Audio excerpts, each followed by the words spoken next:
আমাদের জন্য সবচেয়ে বড় সম্পদ হইল ঈমান। এখানে যদি ঈমান না থাকে তাহলে আল্লাহ তাআলার কাছে কোনো ধরনের ইবাদত গ্রহণযোগ্য নয়। আর যদি ঈমান থাকে তাহলে অন্যান্য ইবাদত করলে আল্লাহ তাআলা আমাদের 10 গুণ বাড়াইয়া সওয়াব দিবা। সুবহানাল্লাহ। আবার হই সুবহানাল্লাহ।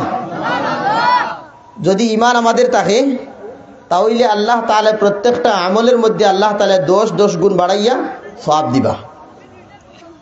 আল্লাহ তাআলা ফরমায় মান জাআ বিল হাসানাতি ফালাহু আশরু আমসালিহা।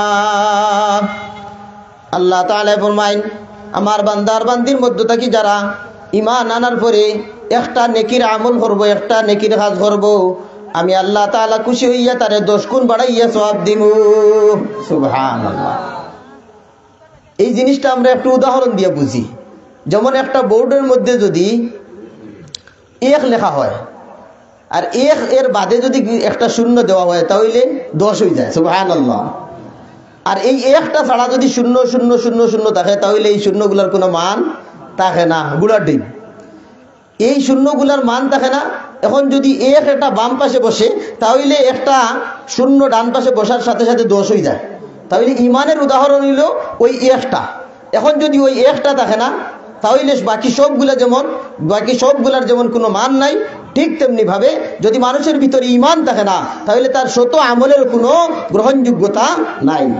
আল্লাহ তাআলা ফরমায় মাসালুল লাযীনা কাফারু আ'মালুহুম কারামাদিন ইশতাদ্দাত বিহির রিহু ফি ইয়াউমিন আসিফ লা ইয়াকদিরুনা মিম্মা কাসাবু আলা শাই' যালিকা হুয়াদ দালালুল বাঈদ।